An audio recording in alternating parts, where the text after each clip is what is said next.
manuprāt, tas ir svarīgi arhitektūrā. Te ir runa par to vietas garu. Nesajūsmi jau atjaunot sēks. Es zinu visu to laboratoriju. Es zinu no A līdz Z, kā tas nonāk. Man tas tā īpaši... Un kāpēc ne? Tas ir pa īstam. Ja es vēlos, teiksim, pērties melnajā pirtī, tas ir pa īstam, bet tur ir kaut kāda vecā gudrība par to, ka mežā labi skan. Vienkārši tu var miljonus ieguldīt. Bet rezultātā nav tā sajūta. Un tas ir visaugstākā klase dabūt šo sajūtu. Neatkarīgi no naudas. Lai tas latviskums ir dzīvs.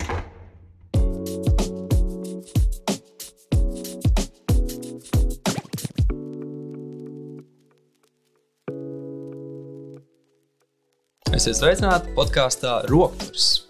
Šodien ar jums kopā ir vadītāji Artūrs Pieziņš un es Elzbete Treimane. Un šīs dienas tēma ir 21. gadsimta latviskā tautiskā arhitektūra.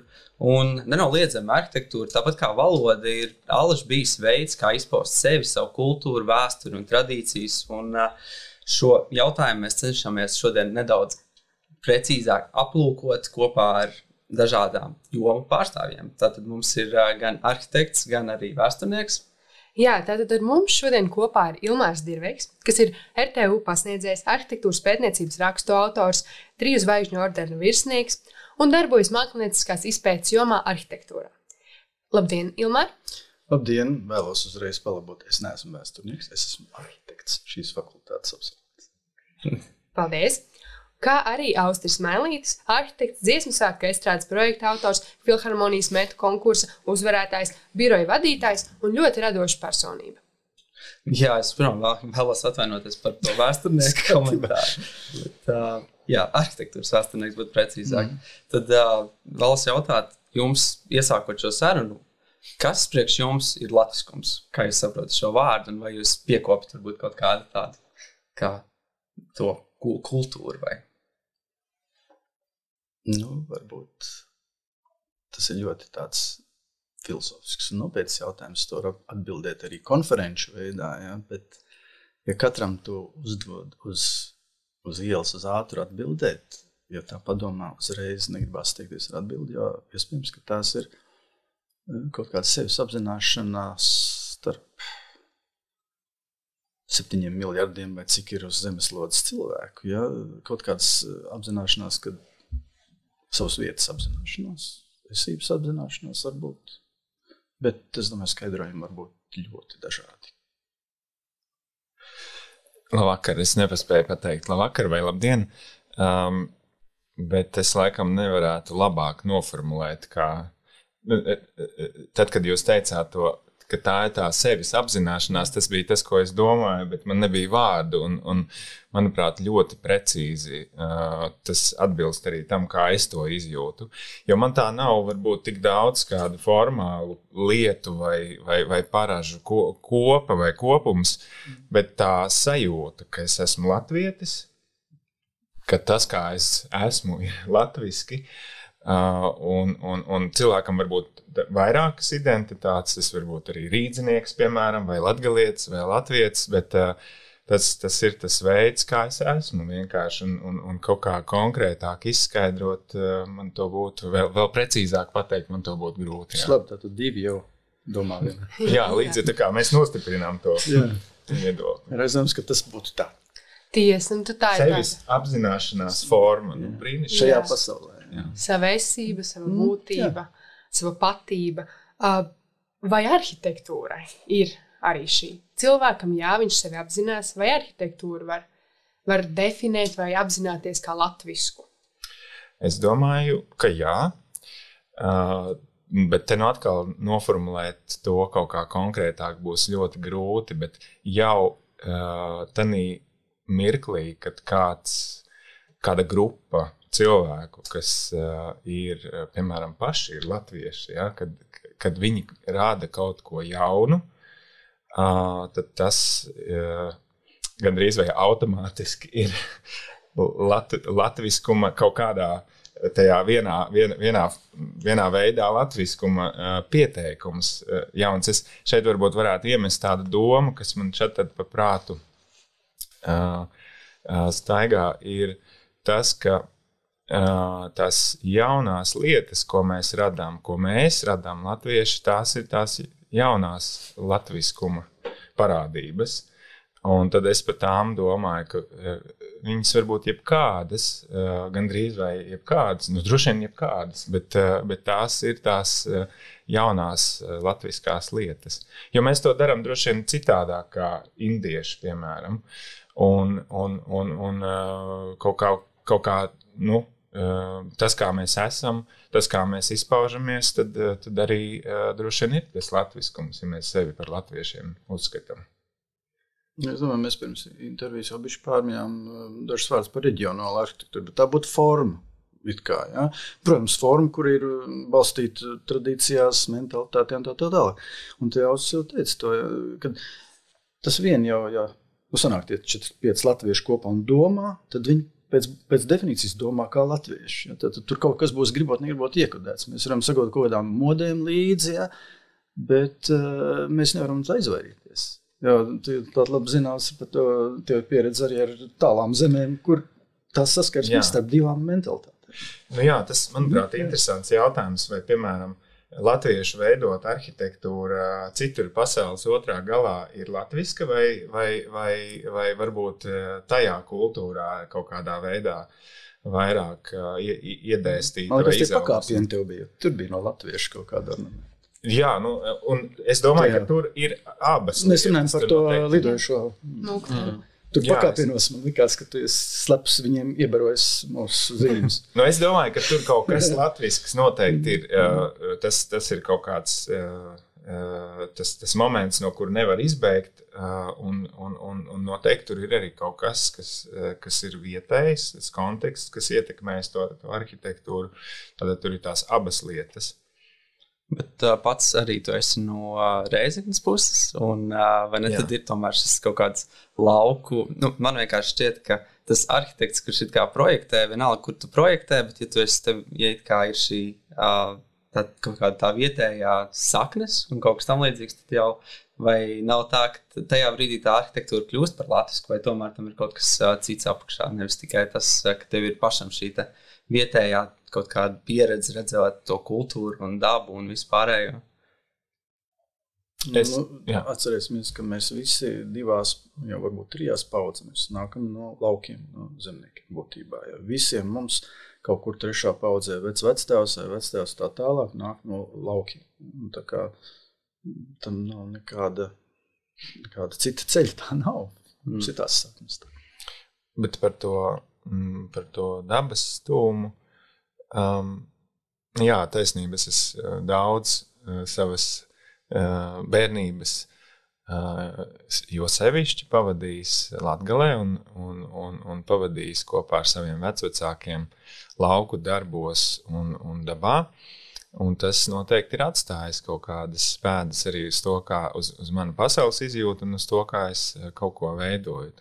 Bet tas iet mazumā, jo es zinu, ka, man bija vēl tā arī iespēja dzīvot pie vecvecākiem laukos, visas lauku darbus izbaudīt un redzēt tādā. Bet nākamā paudze un man bērni un jūsu paudzēm liekas stipri mazāk ir tās iespējas. Tev jau vispār runā, ka jā, bērns rādīt, kas ir govs un tā tālāk. Jā. Mainās pasauli vienkārši.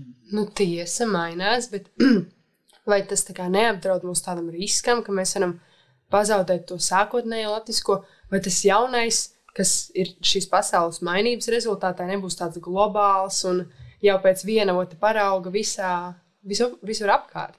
Es domāju, ka nē, ja mēs esam pārdzīvojuši 20. gadsimtu, kad modernisms pārnāca visai pasaulē pāri. Tomēr kaut kas, tad es saprotu, mēs vēlāk vēl parunāsim par dažādām arhitektūras formālām izpausmēm, tad mēs vēl dzīvojam, eksistējam, esam. Manuprāt, pat šobrīd ir tāda kustība, kas droši vien kaut kādās dažādos veidos tiek nosaukta, bet pēc tā lielā modernisma viļņa, kurš nemaz nav beidzies, un es runāju ne tikai par modernismu arhitektūrā un bet es runāju arī par moderno dzīvesveidu, kas dara ļoti daudz ko ar sabiedrību, ar cilvēkiem, piemēram, lielākā migrācija, kurai jau mēs pieskārāmies tai idejai, lielākā migrācija pasaulē iepriekšējā gadsimtā, un droši vien tas turpinās arī šobrīd, ir no laukiem, no tradicionālā dzīvesveida uz pilsētām, uz moderno dzīvesveidu, kur patiesībā lielā mērā tiek tādā veidā pārtrūks tādas kaut kādas tradicionālas ieražas, paražas, kontakti ar cilvēkiem veidojās citādāk. Un attiecīgi arī vide, protams, ļoti lielā mērā to gan veicina, gan tiek veidota citādāk. Tad šis te lielā tā pāreja no tradicionālās sabiedrības, no tradicionālā dzīvesveida uz moderno dzīvesveidu notiek jau diezgan lielu laiku, un tur ir gan pozitīvas, gan negatīvas lietas. Un es to stāstu, lai pateiktu, ka ir jūtams šobrīd, un es pieņemu jau arī agrāk, tādas tā kā kontrakustības. Un šobrīd, piemēram, runa par tradīciju, par kaut kādām lokālām lietām, reģionālām lietām, par vietējām paražām. Un to, kādā veidā tas varētu palīdzēt, domāšana par šīm lietām varētu palīdzēt tapt jaunai arhitektūrai. Es domāju, tā ir viena no tām jau pretkustībām, kas cenšas saķert tās lietas, ko mēs bišķiņ zaudējam, un tad dažreiz ir tas angliskais vārds alienation, atsvešināšanās, noķert tās lietas aiz astes, lai mēs neatsvešinamies no mums kā cilvēkiem tik svarīgajām lietām. Tas process notiek, un es domāju, pat varbūt tas ir tas iemesls, kāpēc mēs par to runājam. Bet, ja par šām pāražām runājam, vai arī jūs paši piekopat kaut kādas tādas, ir kaut kāds veids, kā jūs cenšaties uzturēt to, es gribētu teikt, latvisko dzīves ziņu, kas man liekas, tagad tas ir kļūst tā diezgan aktuāli, kā radīt sevī to domāšanas veidu par to seno gudrību, it kā neļaut viņai aiziet, bet lai viņi it kā paliek. Vai jūs arī kaut kā, vai kā jūs saprotat vispār šo latvisko dzīves ziņu, un vai jūs kaut kā cenšaties to uzturēt, vai veidot sevī? Jums ir tādi pamatīgi jautājumi.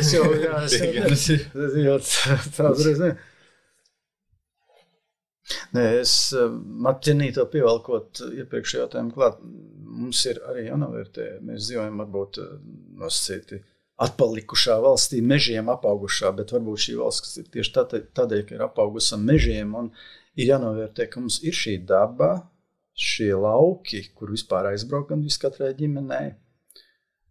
Tas vēl ir tas, kas mums pie tā varbūt daļai pietur pie tās apziņas, ka ir kaut kas cits, nevis tikai megapola ar ielām un mašīnām un pilsētām. Ja? Latvijā tas ir iespējams. Gandrīz, ja nav tās saites vecvecākiem, tad kāds sev būvē vasarnīcu, vismaz kaut kādā tur nesās uz Kurzemes galvu, un kur jābrauc pat ir brīvdienās 3 stundas līdz tā savajā vasarnīcai. Ja? Un tā ir nevis, kaut kas šeit ir tomēr ir vēl saglabājies tāds, kas ļauj arī, ja mēs skatāmies caur tās būvniecības arhitektūras tradīciju prizmu, bet tas jautājums par to, varbūt tu varētu Maķilīt palīdzēt mums atbildēt uz viņu. Ko tu domā? Piemēram, tu pats. Piemēram, ko es saprotu ar to dzīvesziņu? Man šķiet, ka mums ir tāda fantastiska vērtība un bagātība kā tautas dziesmas. Man šķiet, ka tas ir arī tāds veids, viens no veidiem, kā, man liekas, tiek nodots tās zināšanas no paudzes paudzēm, kā mēs varbūt varam iegūt kaut kādas tas, man liekas, ir tādas mūžīgas zināšanas, it kā, kas ir bijušas jau it kā tūkstošiem gadiem, tādas tradīcijas, tā pati daba, vērtība pret viņu un tā tālāk, un es to it kā saprotu tādā veidā. Bet man šeit tas sāķis varbūt ir tajā, ka nav viens atbildes. Un tāpēc es gribēju varbūt zināt, kā jūs to saprotat un kā jūs varbūt... Es vairāk teikšu tā, ka es vairāk ļoti priecājos par to un arī brīnos par to, ka tas nezūd jaunā paudze. Teiksim, jūsu vecuma cilvēki, visu tā jūsu paudzē ir tik daudz cilvēki, kas nodarbojās tieši ar šīs latviskās dzīves ziņas uzturēšanu. Ja? Man pat tuvos rados ir, ja? Es tikai priecājos un brīnos par to, jā. Es laikam arī nokļūstu kontaktā ar tām latviskajām lietām. Tas atkal ir tāds ļoti plaši tverams jēdziens, vai ne, bet ja mēs runājam, piemēram, par tradīcijām vai par dziesmu vai par kaut ko tam līdzīgu, tad kaut kādā veidā man vēl ir iespēja pārmantot to no saviem radiem, piemēram, dziesmu. Man nesen uzdāvināja akordionu, tad es tagad laižu vaļā tās dziesmas un kā reiz tautas dziesma un tās reģionālās lietas man ļoti patīk. Un skaidrs, ka tu ar to ielaid sevi arī kaut kādas vispār izjūtas, kas pēc tam var radošajā dzīvē palīdzēt. Bet arī tieši uz arhitektūru raugoties, piemēram, mēs kā reiz šobrīd strādājam pie vienas, varbūt pat netik senas lauku mājas, 30. gadi, un tomēr kārtīgi būvētas pēc tradīcijām Latgales sētas, kur mēs cenšamies arī patiesībā iedziļināties tajās tradīcijās, kas ir bijušas toreiz, kā tas ir tapis, ko ir saimnieki domājuši, ko viņi ir darījuši, kā viņi ir piegājuši tai lietai, jo droši vien tādā veidā tu tikai arī vari labāk iedziļinoties tajos procesos, kas visapkārt ir noticis, tu vari arī labāk saprast to arhitektūru, vienkārši izprast, lai viņi pēc tam varētu strādāt un lai varētu to ēku pārbūvēt tā, ka tā nes tālāk kaut kādu to kodu. Arī arhitektūrā es cenšos, un man tas arī interesē vienkārši iedziļināties tajās lietās, kas ar to visu ir saistīts. Piemēram, kā tika gādāti materiāli un kurā brīdī tur tika koki gādāti un tā tālāk. Ar ko nodarbojās tās ģimenes, tur, teiksim, podnieki bija, tur garīdznieki, vēl kaut kas. Vai ne? Visādi daudz stāsts, par ko Ilmārs var droši vien vienā garā stāstīt. Tikai viņam bija, tad ir jāgrib un ir jāinteresētas. Arhitektam ir jāvēlas tā darīt. Un, protams, tur ir vajadzīga tā enerģija, iedvesma noticēt tam, kad ir jānes tālāk tas vēstījums, stāsts, ir jāciena tas, kas ir bijis. Tas, ko viņš sastīja, vienkārši tā vajadzētu būt vienmēr. Protams, labs, profesionāls, kvalitatīvs arhitektūrs. Jā, tā ir kvalitāte. Bet tas dod tik daudz interesanta materiāla, ka tu vari patiesībā tajā radošajā procesā tev ir tik foršs materiāls, kas tālāk var radīt interesantas, tālāk arhitektūras lietas reizē, tā kā paņemot tos kodus, pārinterpretējot, varbūt kaut kādā jaunā veidā, salīdzinot ar mūsdienām, izrādās, ka tās pašas lietas ir notikušas tikai mazliet citādākā veidā. Piemēram, tu vari grīdas dēļas taisīt nevis paralēls, bet tā kā lika, kad ir tievgals un gals baļķim, ja? Tā kā, ja? Redz, tu vari jau jaunajā risinājumā izmantot. Un tas piešķir kaut kādu tādu foršu šārmu. Tu vari pat vēl to uzforsēt un izveidot savai pilnīgi jaunajā risinājumā, bet ar kodu no tā, kā viņi tā taisa. Jā, tas kalpo kā iedvesmas avots. Bet, Dirveikungs, varbūt jūs varat kaut kā nodefinēt, kur ir saknes tam latviskajam, tas ir no materiāliem, tas ir vienkārši mūsu apgabala specifika, vai ir kaut kas tāds, kāpēc latvieši ir tieši tādi un kāpēc viņi būvēja sākumā tas savas mājiņas tādas, kā mēs redzam brīvdabā? Jautājumi. Jā, plaši. Viņi tādā ziņā neatšķirās ne ar ko citu, ne no ķīniešiem, ne indiešiem. Katriem ir savas saknes. Piemēram, viena lieta noteikti ir mūsu daba. Tā vieta, kurā mēs esam iesēdināti un kurā mēs esam no kurienes. Kur mums jābūvē? Mēs ieraugam stārķi, mums tas neko neizsaka. Tu parādi stārķi angliski iedzimtam cilvēkam. Viņi iebļausies pilnīgi sajūsmā. Lai gan afrikāņi, tā kā viņi jā, tas mums vieno atkal. Vai tas ir interesanti? Vēl jau kas vienojošs ir klimats, ko tu dzīvo uz zemeslodes. Tas ietekmē ļoti. Jā. Piemēram, viss tā jumtu slīpa. Jā, par to mēs vēl runāsim, es sapratu. Jā, tad tas ir priekšā. Bet tā vienkārši interesanti. Turpat tajā Latgales pusē viens saimniekiem pazīstams cilvēks izklaidējās staigājot ar metāla detektoru. Viņš ir atradis tur romiešu ja es pareizi sapratu, romiešu monētas. Tātad arī tajos senajos laikos ir zināma globalizācija bijusi, bet tā ir cita tēma, protams. Jā, par to ir ko teikt arheologiem, jo viņš atrada to romiešu monētu, bet viņš jau tad nepaskaidro, kādā kontekstā viņš ir atrada. Kad viņi tur nonākusi tajā vietā, kur viņš atrada. Un tāpēc profesionāļi trakoja par šitiem te, ka viņš jau bez konteksta. Bet kāds tur ir stāsts, tas ir nevis, teiksim, vikingu laikā ienests, ja, bet nevar zināt. Tagad nevar zināt jau vairs, viņš jau to nav. Viņš ir izcēlis. Tur tā lieta. Labi, romiešu dzīvi.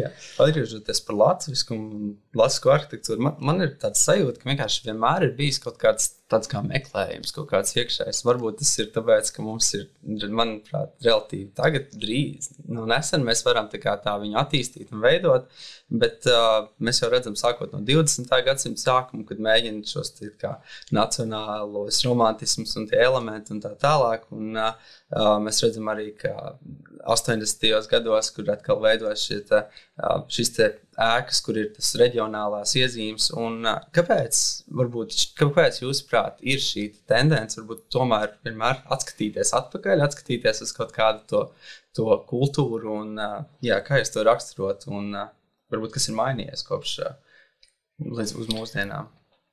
Man liekas, ka tos mākslas vēsturē un arhitektas vēsturē to sauc par retrospektīvismu. Ja? Tas, ka ir vēlme kaut kā atgriezties pie esošām formām. Es domāju, par to ir profesionāļi sarakstījuši pētījumus, un es tagad nemēģināšu tā citēt precīzi, bet tā ir parādība, kas iet cauri visu laiku, jo ir tāds jēdziens kā gotika. Ja? Ir neogotika, bet izrādās pa vidu vēl jēdziens pēc gotika. Un tas ir pavisam tad, 17. gadsimtā, kad ir baroks dominējošais. Ja? Un tā mēs varētu stiept arī tālāk. Ja? Retrospektīvismu arī modernajā arhitektūrā. Ja?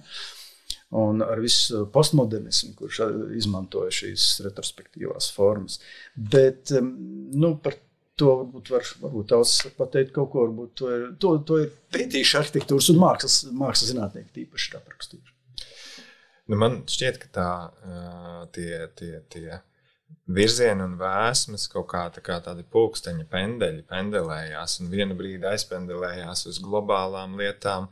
Un tad tas bišķiņ apnīk un tad pendelējās atpakaļ uz vēl kaut ko. Un visu laiku tas pendelis cenšas atgriezties līdzsvarā, bet, lai viņš atgrieztos līdzsvarā, viņam jāiet vienā pusē un otrā pusē. Un tad tas, ko es iepriekš pieminēju, ka tas modernisma vilnis ir bijis tik spēcīgs, ka tagad noteikti ir jābūt kaut kādam. Tagad mēs jau varam dažādos laika mērogos to skatīt, bet es domāju, ka šobrīd ir tādas tā kā vilkme uz tām, piemēram, reģionālajām lietām, un ka tas ir tas efekts no tās stiprās globalizācijas. Cilvēks vienmēr meklē kaut kādu līdzsvaru, un ja viņam ir pa daudz, teiksim, globālās lietas vai idejas, tad viņš noteikti jūtās atsvešināts, kā mēs runājām. Varbūt viņš ir izdzīvojis to, un tad viņš grib arī kaut ko sazemēties. Jā, tas globalizācijas forma vienādošana, ja visā pasaulē viņa arī noved pie, kā protests. Tas ir, kā zināms, arī protests dažkārt, ja kā postmodernisms. Jo tā ir bezvietība saucamā, placeless. Ja, un tas debesu skrāps viņš var būt jebkur. Bet tā rīja, tā nevar būt.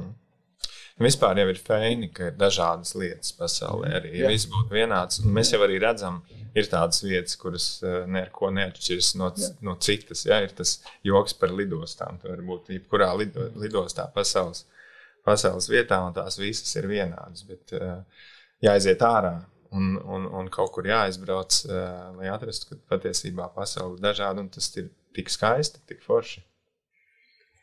Taisnība, bet tad sanāk, mēs ejam uz apli, mums daudz kas atkārtojas, mēs iedvesmojamies no vecā, no senā, bet tas viss tad ir patiess, tā visa mums iedvesma, vai patiesums tomēr ir tajā brīdī, kad mēs atgriežamies pie tām savām saknēm? Piedod, vai patiesi ir arī tas debesu skrāpes, ko ceļ kaut kādā tur brīdī. Viņš arī ir savu domāšanu, jo pastāv arī tāds uzskats, ka varbūt mūsdienu autentiskuma iezīme ir tieši šī urbānā aina. Ja? Nevis tur tas rezervātiņš un tas ezers, ja? Bet tieši mēs ejam uz to, kad viss skūp dūmeņi un ir debesis krāta. Tā ir mana aina, pie kuras es esmu dzimis, dzīvojis, pieņemsim, ja kāds indivīds, un viņš uzskata, ka tā ir viņa tā patiesība. Jā, tieši tā, es varbūt papildināšu to jautājumu. Varbūt tas drīzāk ir par to, ka censties kaut kādā veidā attēlot un dzīvot laikā, kuram tu nepiederi. Varbūt, ka tas lūkoties ar tādām, tādām acīm uz to pagātni, uz to namiņu Brīvdabas muzejā un it kā censties kaut ko tam līdzīgu atkārtot, vai arī kaut kā iet prom no varbūt tās varbūt mūsdienu, tās superurbānās, ko jūs minējāt, tas kursteņas un tā tālāk, vai varbūt kaut kur tajā trūkst kaut kāda šī patiesība tādā, kā, tā teikt, atdarinot varbūt veco ēku un censties radīt to mūsdienās. Mēs gan šeit laikam runājam par dziļākām, nevis formāli atdarināt formāli, bet tam ir jābūt, ja tu patiesi radī jaunu, kā Austris jau izteikās, tā izjust. Bet nevis vienkārši formāli. Nevis tu kopē, bet tad tev nāk no sevis. Jā. Jo ne jau filtri. Labi, tu jau var uzbūvēt atkal pirtiņi. Mums Kalēja Latvijā ir pilns, kas skaļ it kā vēsturisks formas, apkalumus kamīniem un pirtiņām. Ja? Bet tu vari pārvest veco pirtiņu un uzstādīt, un tas ir kaut kas cits. Ja? Es laikam diezgan bieži iedvesmojos vai cenšos iedvesmoties no tādām kaut kādām vecajām lietām, bet es meklēju varbūt idejas visvairāk. Tas, protams, nav vienīgais, ko var meklēt jau esošajā, ir substance un tas, ko jūs teicāt, ja, piemēram, pārvest pirtiņu un tik tiešām izmantot. Un kāpēc ne? Tas ir pa īstam. Ja es vēlos, teiksim, pērties melnajā pirtī, tas ir pa īstam, un tur nav nekā tāda mākslīga vai nepatiesa, manuprāt. Bet vēl jau tas patiesais ir arī tajā, ka es, teiksim, raugos pēc kādām idejām, kas jau eksistē tajā vecajā, un es viņas varu izmantot pilnīgi jaunās lietās, jaunās formās. Un ja viņi strādā, tās idejas, tad tas ir patiesi, jā. Un ir daudzi veidi, kā šo te esošās, pieņemsim, latviskās zināšanas atrast un izmantot pilnīgi patiesā veidā, vai substanci izmantot. Ja? Un tie veidi droši vien ir vairāk nekā tikai tas viens veids, kaut kādā speciāli nokopēt kaut ko dēļ formas, dēļ formāluma. Tā kā es raugos tajos virzienos. Jūs pateicoties dažam mūsu kolēģi talantam ir tapuši daži tādi izcili darbi. Un es domāju, ka viens no lielākajiem darbiem uzskatām, kur katram ir skaidrs, tas ir Meža parka estrāde. Būtu interesanti dzirdēt. Ka tu pasties, tev ir skaidrs, ka tas ir latviski raksti, vienkāršot sakot, ja? Bet tā sajūta ir, varbūt es nemāku, vai cits nemāku formulēt zinātniski pareizi, bet varbūt pat tas ir vēl filigrānāk, kad bez formulēšanas tu panāc nohipnotizēt to sajūtu. Tu bez liekiem vārdiem visiem ir skaidrs. Tas jau ir visaugstākais līmenis. Jā, es varu pakomentēt, jo, protams, patīkam ir dzirdēt, ka jūs to pieskaitat varbūt pie šādiem piemēriem, jo mēs jau arī esam tādā virzienā domājuši. Tur nav, teiksim, ņemta un pārnesta formāla kaut kāda valoda no iepriekšējiem laikiem, bet idejas gan tur ir ņemtas gan no iepriekšējām dziesmu svētku būvēm, no iepriekšējām estrādēm, jo te ir vērts droši vien pieminēt, ka šis ēku veids ir unikāls Baltijas valstīm. Protams, ka dziedāšanas vietas vai Brīvdabas estrādes ir visā pasaulē, bet tieši tādā mērogā tas ir tikai Baltijā, un šis mērogs padara to vietu par unikālu, jo viņai bija kaut kā jāizveidojās, lai tas mērogs spētu, lai šis te instruments spētu tādā mērogā darboties. Un tās ir tās iepriekšējo daudzo estrāžu pieredzes, un te atkal jāsaka, ka tas, ka mums bija tāda tradīcija, ko uz katriem svētkiem sanāk tika būvēta jauna estrāde, tas palīdzēja attīstīties gan dziesmu svētkiem, gan šai tipoloģijai. Un tas bija iespējams bija tas iemesls, kāpēc izveidojās vispār gan tāda tradīcija, gan tāda interesanta ēka. Viņas vien bez otras grūti būtu viņām eksistēt. Tad mēs mācījāmies no šīm iepriekšējām būvēm, bet mēs mācījāmies arī no kaut kādām, mūsu prāt, pat citām tādām lietām, kas varbūt nav tiešā veidā saistītas ar arhitektūru. Piemēram, tā ideja par to, kādā veidā varētu vēl lielāku telpu kvalitatīvai kora skaņai uzbūvēt, nāca patiesībā no dziesmas, no tautas dziesmas. Mūsu tautas dziesmas ir tādas haikas, viņas satur filozofiju. Un ir runa tur arī par to mežu, piemēram, par sidrava birzi. Ja? Tur ir tāda vērtība, ideja par vērtību sistēmu šajā tautas dziesmā, bet ir vienkārši arī iespēja iztēloties mežu kā to telpu, kurā dziedāt. Tas bija tas pavadiens. Un tad izrādās, ka, akustiķi saka, ka mežā ir ļoti labi dziedāt, un to mēs zinām arī kā latvieši. Mēs ieejam mežā un dziedam, un tiešām jūtam to, ka ir labi. Un pēc tam izrādās, ka patiesībā šis te paņēmiens, ka mēs varētu to jauno būvi veidot līdzībās ar mežu, ir ne tikai tāda formāla līdzība, bet tur ir kaut kāda vecā gudrība par to, ka mežā labi skan. Un tas bija iemesls, vai tas bija tā taciņa, pa kuru mēs ejot, nokļuvām pie tā, ka mēs tiešām varam uztaisīt vislabāko iespējamo akustiku šim lielajam korim. Tā kā tas bija viens tāds, kur mēs pasmēlām kaut kādu domu no tādām sanākām, mitoloģiskām, varbūt pat zināšanām un pārtulkojām to tādā reālā fizikā vai reālā arhitektūrā un reālā būvē. Tad jau vēl daudz dažādas lietas par tiem rakstiem, par estētiku, par krāsu sistēmu un par formu valodu, to, kā formas runā ar tevi, viņas runā mierīgi, piemēram, un tam līdzīgi. Tur tādas daudzas lietas ir iekšā. Jā, par to birzi runājot un to dziedāšanu mežā šķiet ir ļoti interesants projekts, bija tā saucamā koku opera, kur arī notika kaut kas līdzīgā veidā. Vai tur arī bija tieši šī pati ideja paturpināt, vai tam arī bija saknes kaut kur citur? Ne gluži tā pati, kas estrādē, bet arī tas projekts bija saistīts ar mežu. Man vispār mežs ir tuvu tēma. Mēs sākumā runājām par to iešanu dabā, tad man no bērnības vectās mežzinis bija. Otrs vectās bija bitanieks. Bet, man arī mežzinis. Tas vectāvs. Tā tad ir tā viena no latviešu lietām mežs.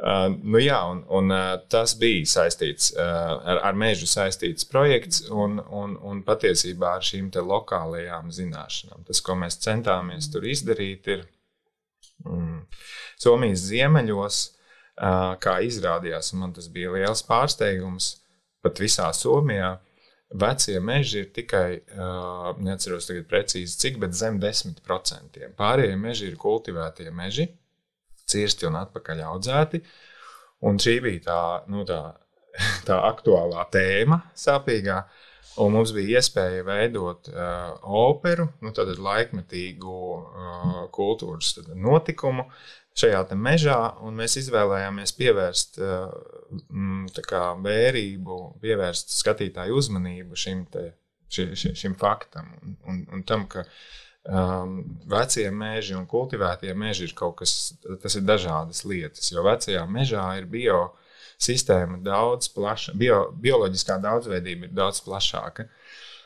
Un līdz ar to mēs mēģinājām uzbūvēt tādu vietu, jo mums vajadzēja tajā operai iekārtot tādu tā kā brīvdabas amfiteātri, lai tur varētu mūziķi uzstāties, tur bija violas, čelli un visu kaut kādas smalkas lietas, lai mūziķiem un skatītājiem būtu vieta, mums vajadzēja tomēr kaut ko veidot, bet mēs centāmies to izdarīt tā, lai tā būve spētu iekļauties tajā dabiskajā piedzimšanas, dzīves un iziršanas ciklā, kāds nepārtraukti notiek tajā vecajā mežā, kas nekad nav nozāģēts un iestādīts no jauna. Un būvē ir tāda iespēja, viņi var tikt paņemta no tās vietas, tas materiāls var tikt paņemts no tās konkrētās vietas, viņš var tikt pārveidots ar cilvēku rokām, līdzīgi kā vaboli, ja viņi savāc mežā kaut kādas tur skujas, viņi ar savu ķermeni vai ar kaut ko pārveido priekš savām vajadzībām, tad viņi izmanto. Mēs arī tā darījām, mēs centāmies tad pēc iespējas iegūt lokāli tos materiālus, tas bija koku materiāli. Mēs pētījām, kādas ir tur tās vecās metodas, kā ķīnieši būvē, kā somi būvē, kā tas koks tiek salikts kopā. Nekas tur tāds ļoti sarežģīts, jā, tas savienojums, kur viens tiek izāģēts caurumiņi, tiek satapoti kopā tie koku materiāli. Bet tas bija svarīgi, lai tā būve ir pietiekami nespējīga, jo tur bija uz katras tās platformas bija 100 laikam skatītāji. Mums bija svarīgi, lai šīs vecās metodas ir ne tikai formāls, bet lai viņas ir izturīgas arī. Tad mēs ņēmām šīs vecās savienošanas metodas, mēs arī veidojām tās būves ar tādiem atstatumiem, lai saule tiek līdz tai meža virsmai, lai var augi pēc tam augt cauri. Un savukārt tā būve, lai viņi ir savienota bez metāla detaļām, bez ķīmijām, lai viņi pēc tam varētu izirt tajā vietā, lai mēs aizbraucot prom, mēs varam droši atstāt to lāčiem, vabolēm, putniem, sēklām, kokiem, kur augt. Tad tas bija tas stāsts, iekļauties ar būvi tajā bioloģiskajā, dabiskajā tātad, ritmā dabas, un tā, lai pēc mums paliek atkal, tas turpinās, cik vien ilgu laiku var, un mēs to nosaucām par bioloģiski izirstošo amfiteātri. Pēc jūsu abu stāstītā var just, ka jūs ar nenormāli lielu pietāti pieejat visam tam, ko jūs darat, un ar tādu cieņu. Kas ir jūsu dzinulis? Kā jums nezūd motivācija izanalizēt, izpētīt, būt tā kā attiekties pret dabu rūpīgi, visu to, kas jūs dzen uz priekšu? Jā, es redzu, ka Austrim tas saikni ar mežu, jā, man liekas, tāpēc tā bilde tam ķīniešiem mežā to senību.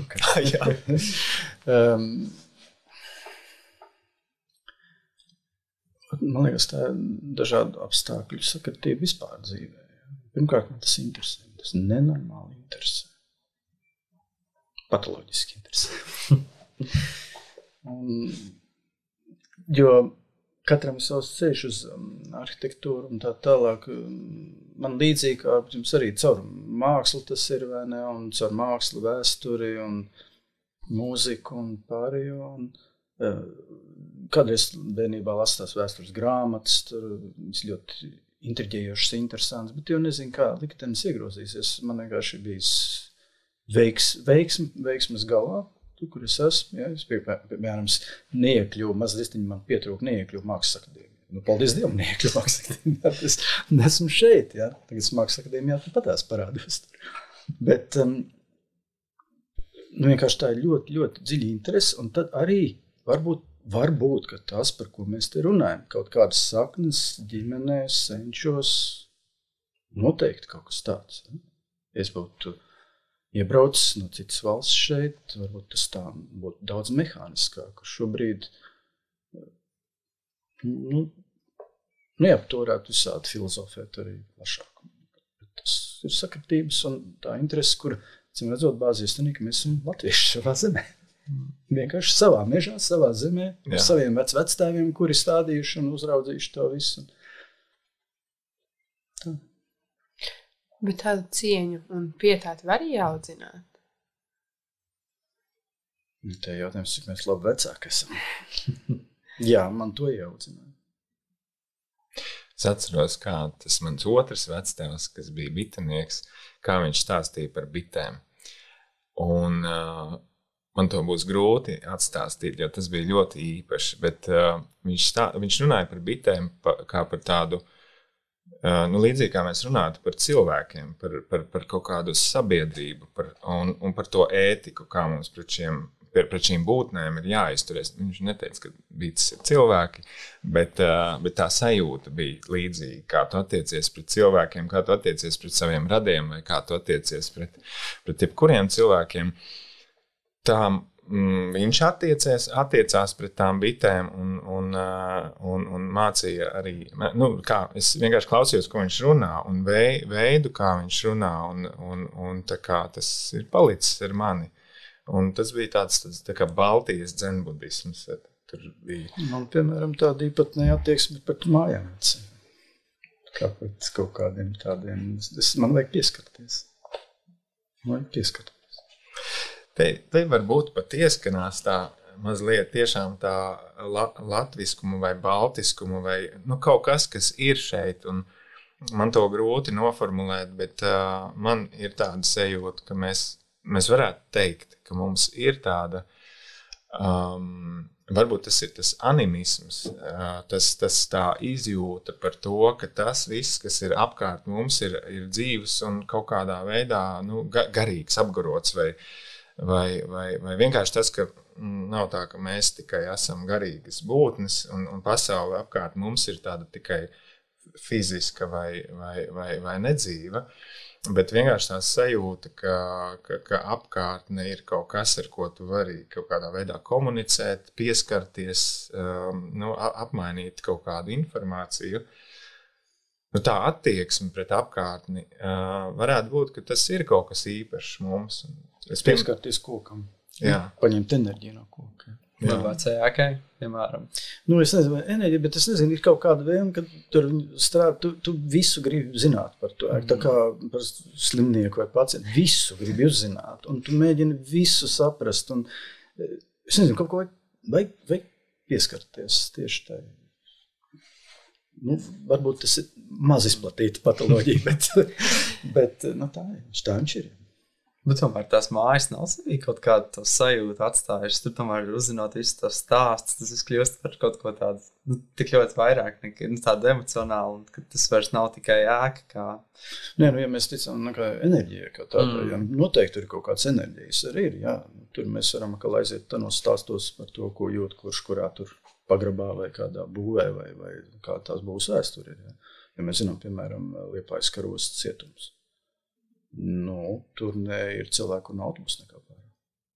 Neiet tūmā. Jā, un tā bija pirmā vieta man dzīvē, kur man palika šokitā, ja? Un mums bija kompānija arī mazbērni, kur tur skrēdīja apkārt, un tad cilvēki teica, ka līdz kādiem tur, 4-5 vai cik gadi, neņem tas, neskar, ja? Bet tur visa zeme pierakta ar cilvēkiem nogalinātiem un tā tālāk. Tā mēs varam tādā virzienā arī aizināties, ja? Gan jau, ka kaut kā varbūt kas ir.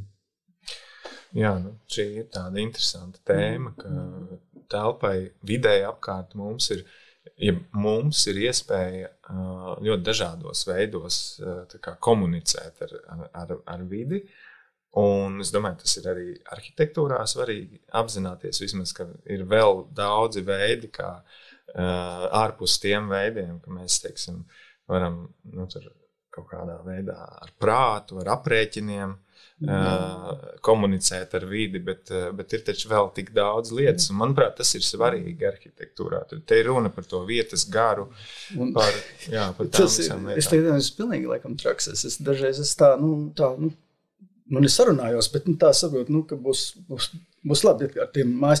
Patās es izlasīju Reinis Liepiņš, viņš taču bija arī Rīgas pils kaut kādiem gariem kaut ko jautājis, un izrādās, es neesmu vienīgais, tāds jocīgais, jā.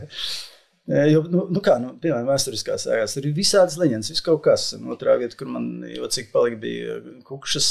Es strādāju, piemēram, vēlas rudens. Viens pats, tumšās, pagraba vēlvēs, kur tik daudz varētu būt interesanti lietas. Tur kaut kāds brālis, nogalinājis brālis, viņš sāk atcināt tā. Un tad es mājās to fotografiju, neattīst, bet pastos datorā, tur rēgojas balts krusts, tur kaut kur, un tam līdzīgi, ja. Tā kā mēs par to arī varam papilozofēt, bet varbūt, ka tā ir ļoti plaša tēma, kur aiziem par tādām sajūtām. Manuprāt, interesanta tēma. Jā, man, piemēram, pietrūkst varbūt kaut kādas valodas, lai par to runātu, bet katrā ziņā ir skaidrs, ka pastāv vēl dažādi veidi, kā par telpu domāt, un manuprāt, tas arhitektiem ir interesanti, jo tad tā kā un kāpēc man tas šķiet svarīgi arhitektiem? Tāpēc, ka ja mēs kā telpas radītāji telpu radām tikai ar kaut kādiem mazu tādu instrumentu kopumu, tad savukārt telpas lietotāji tver telpu ļoti plašā spektrā. Mēs tveram telpu, cik mums ir kvadrātmetri, piemēram, telpā, bet tāpat mēs tveram telpu arī vienkārši no tās sajūtas, kāda tur ir. Un jo mēs vairāk par šo lietu zinām, jo mēs vairāk viņu spējam kontrolēt kā arhitekti, jo mēs varam, manuprāt, pietuvoties tuvāk tam, kas ir tās telpas vai arhitekta mērķis, radīt, piemēram, pacilājošu vidi. Un ko nozīmē pacilājošu? Tas ir kaut kāds garīgs stāvoklis. Tas, man liekas, ļoti svarīgi. Ja, absolūti piekrīt, jo te mēs runājam par sajūtām. Kādreiz, kā es uzrakstīju tādu Latvijas arhitektūrā sajūtu restaurāciju, salikumā. Ja? Jo pirmkārt, radas arhitektūra, tā ir sajūtu radīšana vai operēšana ar viņām, ja? Manipulēšana, strādāšana, īpaši arī šajā vēsturisko ēku adaptācijā mūsdienām, kāds ir rezultāts atkarīgs no sajūtām. Tādēļ mēs, man teiksim, tas ir ļoti primārs, ja, tās sajūtas. Ja. Pētnieks ēku, vēsturiskā ēku, viņš izdzīvo tās sajūtas, pirms tā māja ir atjaunota. Tas varētu, es iedomājies līdzīgi arheologs, ka viņš tās saktiņas maliņu tur atsēc, tad brīdī tā katars, ja. Pēc tam sako zinātni, loģiski domāšana, kas ko kā, ja, bet tāpēc man līdzīgiem kolēģiem īpaši, teiksim tā, nesajūsmina jau atjaunot sēks. Es zinu visu to laboratoriju. Es zinu no A līdz Z, kā es vēl nonāk. Man tas tā īpaši, es arī neesmu praktizējuši arhitektu, bet es esmu klāt šiem projektiem kopā ar kolēģiem atjaunojumu. Bet es gūstu tās sajūtas pirms tām. Ja. Un tāpēc, varbūt man ir ļoti jūtīgi sāsinātas prasības par to, kas ir gala rezultātā, kādas sajūtas ir gala rezultātā. Ne? Un tas visgrūtāk, man liekas, tas visgrūtāk arhitektam to ir radīt, cik es novērts. Jo tu vari, vienkārši tu vari miljonus ieguldīt, bet rezultātā nav tā sajūta. Un tas ir visaugstākā klase dabūt šo sajūtu. Neatkarīgi no naudas. Man šķiet, ka tik tiešām šī ir interesanta tēma, un ja mēs runājam tādā bišķiņā par to latviskumu, tad man šķiet, ka šīs te jūtīgums pret telpu, un es nesaku, ka mēs jau esam kaut kādi īpaši tajā profesijā to ienesuši, bet ka tas jūtīgums pret to telpu ir tāds potenciāls mums, tāpēc, ka mums vēl bišķiņi ir tās tā kā zināšanas vai spējas no mūsu senčiem, piemēram, domājot par to pašu dabu, par attieksmi pret dabu, mēs, es pieminēju to vārdu, mēs esam animisti, mēs tā kā uztveram dabu kā dzīvu būtni vai māju kā dzīvu būtni, un tas var mums iedot kaut kādus vēl instrumentus, kādā veidā strādāt ar tām lietām, savā ziņā atšķirīgus no citām tautām. Ja? Sēņošana kā tāda, ja? Tas nebūtu nav visiem. Ja, tā trakā sēņošana. Jā. Bet to sajūtu, vai viņam ir iespējams arī pārnest kaut kur varbūt ārpus mūsu pazīstamās vietas, ārpus Latvijas, vai kā Austru gadījums bija, kad pilnīgi tas devās tik tālu uz Ķīnu, ka arī šie sajūti, manuprāt, tik diezgan veiksmīgi nodot arī prom kā tādu pilnīgi svešu kultūru. Varbūt kā to ir iespējams, vai to vispār ir iespējams to sajūtu arī izjust un saprast kaut kādā, varbūt nedaudz sev netik zināmā vietā? Viņš ir nesis, lai stāst. Es domāju, ka tur rodās kaut kāda trešā lieta, jo ir iespējams pārnest kaut ko, un tas notiek pat varbūt automātiski, bet reizē jau tas māja, objekts, ēka strādā kopā ar kontekstu, un konteksts atkal ir cits, piemēram. Un tad, ja šeit tas viens, tas objekts vai māja ir kaut kas viens, tad tajā jaunajā kontekstā tas ir cits. Tur ir tie iekšā tas, pieņemsim, tas latviskums, bet konteksts ir ķīnisks, un tad rodās kaut kas trešais, kaut kāda jauna lieta. Tā kā, es domāju, tur ir tās lietas, bet tā ir, ka kaut kādu vienu lietu noliekot dažādos kontekstos, tā lieta kļūst par dažādām lietām. Tā kā tā atbilde ir gan jā, gan nē, gan var pārnest, gan nevar pārnest. Tu tā kā pārnest, bet tam bišķiņ mainās nozīme. Jā. Un es jau iepriekš šo jautājumu uzdevu, bet kāpēc tieši arī arhitektoniskās izpētes grupa neveic izpētes ārpus Latvijas? Vai tas ir arī saistīts varbūt ar to sajūtu un to, ka varbūt grūtāk saprast to vietu vai ar ko citu? Jā, tas ir tieši ar to saistīts, ka mēs esam par to, bija periods, kad bija domājuši, bija tuvākais reģions Lietuva, ja? Bet tā pieredze rāda, ka ir tieši tik specifiskus darbus tu nevari uzreiz citā reģionā darīt, jo tur ir citas tradīcijas, cits kods, cits arhetips, citi materiāli dažkārt, ja? Cita pieredze, un tas nebūs uzreiz iespējams. Kā jau minēju, 80. gados, kad poļi restaurēja Vecerīgu, tad viņiem, paldies Dievam, pietika prāta mūsu institūcijām piekomandēt klāt konsultantus, padomdevējus, lai nebūtu kaut kādas bezvietīgas baltas mājiņas, bet lai viņus varētu informēt par reģionālo arhitektūru, par tās iezīmēm. Jā. Jo tas ir no arhitektūras, jo minēju, ka mums ir kontakti ar reģionāli tuvām tradīcijām. Tas ir mūsu kolēģi Skandināvijā, Vācijas reģionā un tā tālāk, bet arī ne tālāk. Čehijā kaut kur tālāk. Tur kaut kāds tipoloģisks lietas, bet citas tradīcijas, cita attīstība arhitektūrai un citi materiāli, un tas ir ļoti grūti izdarāms. Un ir tāds jautājums, kā ir ar austrumiem, ar Krieviju, jo tagad droši vien tas nav iespējams un nebūtu baigi sakarīgi, vai ne? Ņemot vērā visus notikumus. Bet droši vien, ka arī tā puse ir kaut kādā mērā pielīdzināma. Jā, šie sakari bija padomu laikā, un tas tika izmantot. Jā, un tīpaši austrumu Latgales reģiona arhitektūra, tīpaši, jā, un ar to jau padomu laikā tas Krievija, bija. Baltkrievija. Jā, tas viss bija, un arī, jāsaka, ļoti daudz, kas pārklājas pie tā, šobrīd tas nav iespējams, bet iepriekš tas tika darīts. Pirmkārt jau, tīri teoretiskā līmenī, arhīvi, vēsturiskās ziņas, ja tās visas, jo no pašiem pirmsākumiem ir ļoti svarīgs arī tur. Un jāsaka arī pretēji, piemēram, Novgorodā viņiem ir kaut kāda arhibīskapa pils gotiski, ja, un viņi to ņemās tur, un kad vēl bija tas iespēja kontaktējāmies, un viņi pētīja savu rietumu gotiku, kas tur bija ienākusi, ja, un Pēterburga ļoti svarīgi mums. Mums ļoti svarīgi Pēterburga. Tur, mūsu pilsētām.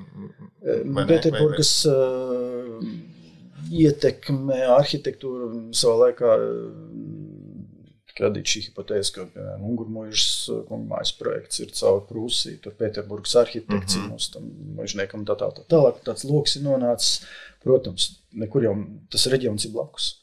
Nemaz nevar nebūt šīs pārklāšanās tāds vai citāds. Ja. To mēs redzam. Jā, tas droši vien, ņemot vērā to, ka kaut kādu diezgan ilgu laiku ir bijusi viena valsts, mēs esam bijuši Krievijas impērijas sastāvā, un tas ir bijis tāds brīdis, kad ļoti daudz būvniecība ir notikusi, tad mēs varam redzēt kaut kādas līdzīgas lietas. Tāpēc ir šis jautājums par to,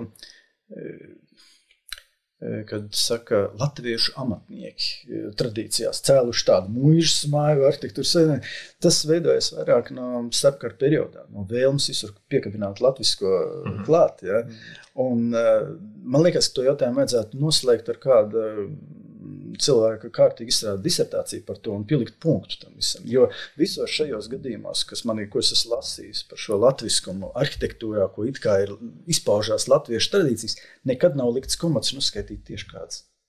Konkrēti tehnisks kāds. Varbūt tas iets ir, un mēs zinām, ka Klieviešu brigādes ceļoja apkārt būvēja šīs muižas sēkas, un Ungurmuižu būvēja sastāvēja no 4 tautībām. Tas bariņš tie veči, kas tur atnāca 728. gadā un cirta Kampenhausenam to mājiņu. Ja? internacionāla brigāde. Tev jāizklīd uz Igauniju to pašu citu. Ja. Tā kā tas ir noteikti perioda tāds, gandrīz vai tāds politiskās situācijas vairāk inspirēts tāds aktīvs. Tas šķiet vispār ir tāds interesants temats, vai mēs arī necenšamies kaut kā visur kabināt, kur vajag, kur nevajag to vārdu latviskums un pielikt viņu, varbūt mums, nezinu, tāds kaut kāds drusciņ, ko varbūt mēģinam sev parādīt, tur, kur varbūt tās nav. Nemaz. Tas būtu, es jau par to izstāstīju, bet būtu Austris varbūt varētu par laikmetīgām lietām to vairāk, vai mūsdienās kabināt klāt latvisku pie kā. Te mēs nonākam pie šķūņa arhitektūras. Jā. Par ko būs atsimtot jautāt? Jā, atkal plašs jautājums, bet man latviskums nav tikai geogrāfiskās robežās. Latviskums var būt jebkas, kas notiek arī kaut kur ārpus Latvijas, jā, kaut kāda tāda, nevis tāda geogrāfiska, bet idejiska lieta, piemēram. Mēs tā arī varam skatīties uz latviskumu.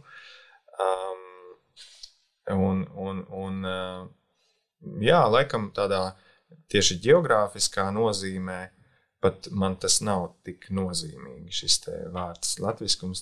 Protams, mums ir tagad nacionāla valsts, mums ir sava arhitektūras politika, un pamazām, un ir bijusi arī, un pamazām jau kaut kādas kultūras slānis tajā ziņā ir radies, un mēs arī varam turpināt to būvēt tālāk. Bet es saku, man ir interesanti, varbūt bišķiņ pat plašākā geogrāfijā, tāda reģionalitāte, piemēram, tas, ko tikko jūs teicāt, ja, par to, ka bija, piemēram, amatnieku grupas, kas darbojās kaut kādā bišķiņ lielākā reģionā, un tur bija līdzīgas kaut kādas metodas, bet tajā laikā vispār varbūt nebija tik aktuāla tāda geogrāfiska vienība kā Latvija. Tajā pašā laikā, protams, valoda, kaut kāda kultūra, kas šajā valodā rodās, kaut ko spēj ģenerēt citādāku kā citas valodas. Tā kā, jā, nezinu, atkal laikam te dažādi var par to domāt. Vai jautā par tiem šķūņiem? Jā. Tu visu laiku gribi. Jā, man pašam pagājušā gadā diezgan šķiet, ka interesēja tāds arhitektūras fenomens kā šķūņmājas, šķūņa arhitektūra. Un tātad, principā, tā ideja, varbūt es domāju, ka jūs droši vien esat dzirdējuši, bet tā doma ir, ka tā ir šis te ēkas arhitīps, kurš sevi pozicionēja kā smēlies iedvesmu no šīs reģionālās tautas celtniecības un tā tālāk.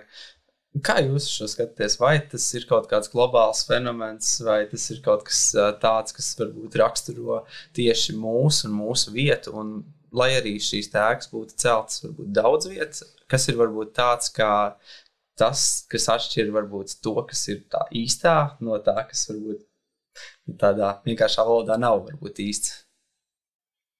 Es laikam, varbūt tur, Ilmār, jūs varētu vairāk pastāstīt, jo es, godīgi sakot, nesaskatu īsti varbūt tādas nozīmīgas atšķirības starp ļoti daudziem piemēriem, ļoti apkārt visai pasaulē. Šīs te šķūņu mājas ideja jau ir visur. Un ASV, vai ne, tur Anglijā, Karību salās, Latvijā un tā tālāk.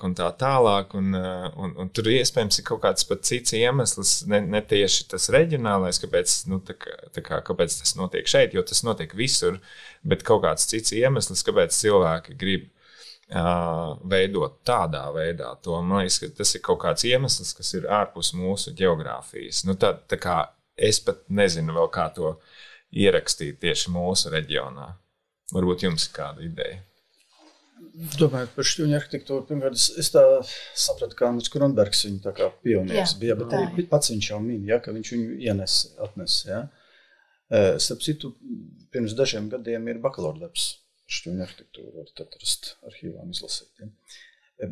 Es to redzu kā vienkārši trendu arhitektūras vienu periodu, Tāpat kā 20. gados nāca funkcionālisms, plakanās kastītes, kuras absolūti nedara mūsu klimatam, ogri pilni, piemēram, piebūvēti, un tā tālāk mēs kaifojam, mums patīk tas, Tāpēc tā moderna arhitektūra un forša, bet tā ienāca pilnīgi kā no tādu. Man liekas, ka tā saucamā šķūņa arhitektūra mums visiem iepatikās, tāpēc, ka viņai ir kaut kas līdzīgs tomēr un tuvs mūsu arhetipam. Tāpēc viņa tā kā it kā nav sveša. Arī jumts viss kārtībā atbilst mūsu klimatam. Tad, ka šoreiz šis produkts, kas ienāk, mums ir daudz saprotamāks, pieņemāks, pazīstamāks. Bet es domāju, ka tas tāpat kā visi šie var, lai viņš ir funkcionāli noderīgs, tad tas viss pastāvēs, kamēr nenāks nākamais. Nākamais ir kaut kas cits, ko mēs nezinām. Bet šis var palikt, jo viņš mums ir ļoti noderīgs. Nu jā, taisnība. Tas ir mūsu Grieķijā mazāk ir šķūņu arhitektūras. Jā, un tas ir mums, tā nav nekā Tel-Aviva ar kaut kādiem plakaniem jumtiem vai kur, bet tas mums ir saprotams. Normāls, un mēs brīvi vienkārši to pieņemam. Forši mums patīk. Tas mums zemapziņā ir tāds šeit ir noturīgs, jā. Mēs ar sevi varam identificēties. Mēs nezinām, kas nāks atkal vai ko, bet šis nu mums der, tā teikt. Un tad jau vēl droši vien varētu minēt tos jumtu slīpumus, jo tomēr, ja mēs redzam vienā slīpumā ēku, tad tā asociējas ar kaut ko vienu, citā slīpumā ar citu, un, protams, ka tur ir dažādas variācijas. Nu, piemēram, es iedomājos stāvu jumtu, un man ir prātā baznīca, man ir prātā, nezinu, kas vēl man ir prātā. Mežparka stāvās ēkas, kas ir no kaut kāda Šveices ietekmēs. Tas mums ir saprotams jau 80 gadus. Tāds mums ir vajadzīgs, tas ir forši, mums ir droši ar viņu. Tad, kad ir plakanais, jums tur parādās, cik tur centimetri. 60 bies un cik tur ko tik kāds pīrāgs mēs tagad neliekam. Un es runāju ar to vīru, kas dzīvo Ogrē Strelnieku prospektā 2 funkcionālismu Pērlītē. Viņam ir cik tur 80 gadu, viņam te jātīra kādi 4 jumti, un ar lāpstiņu jātīra, Nu jā. Stāst par klimatu droši. Jā, absolūti. Nu ko, jā, mēs jau esam, jau stunda ir pagājusi, un mūsu saruna lēnām sāk virzīties uz noslēgumu. Tad param. Nu tad es varētu pateikt, ko es sajūtu no šīs sarunas, ka tas latviskums slēpjas tajā mūsu zemapziņā, tajā, kas nāk mums līdzi no dabas, no meža, no veltēm, no nevis tas, ko mēs cenšamies uzspiest vai parādīt, ka jā, šādi ir latviski, bet tas, ka aizveram acis un tā ir tā sajūta, tā smarža, tā bērzu birs, tās lapas, tā šalkoņa, tas ir tas, kas ir pa īstam, un tas ir kaut kas, ko nevar atņemt, jo jebkur mēs aizbraucam, mums nāk līdzi tas, ko mēs esam piedzīvojuši pie mums mājās. Nu, vismaz mēs ar Austru tā domājam. Jā, es piekrītu. Jā. Es ļoti ceru, ka kaut kādā veidā šī sajūta mūsu modernajā pasaulē, kur mūsu ikdiena ir tik ātra un skrienoša, arī varēs saglabāties, lai mēs nepazaudējam to.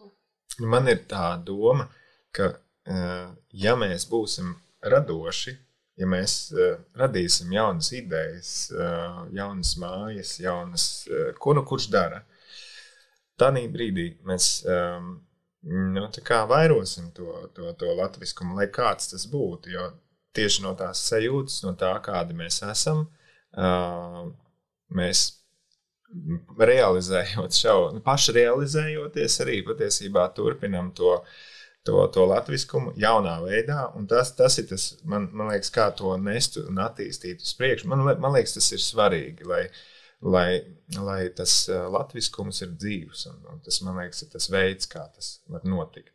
Un tas var būt absolūti kaut kas jauns pasaulē, un kaut kas tāds, ko mēs varam dot, un tas arī ir svarīgi. Mums ir, lai mēs spētu, lai mēs eksistētu vispār, mums kaut kas ir jādod pasaulē, kaut kas jāparāda. Nu, man vismaz tā liekas. Tas ir tas, ko mēs spējam radīt. Jaunu. Ir jāvēlās to radīt arhitektam. Tikai par tā nosam. Viņam ir jāgrib un Austris jau parādīt to. Ir jādomā par to. Stipri jādomā. Un jājūt. Lai radītu to ir jāgrib. Un varbūt arī nevajag baidīties būt citādākiem, un varbūt dažreiz pat kāds nesapratīs no malas, vai ne, bet tas ir tas īpatnējs jau arī ir tas, ko mēs varam izdomāt. Protams, viss jaunais nekad neliekas sākumā pieņemams. Es jums uzdošu jautājumu, ko mēs uzdodam katras epizodes beigās. Atbildiet tā, kā jums liekas. Kas ir arhitektūra?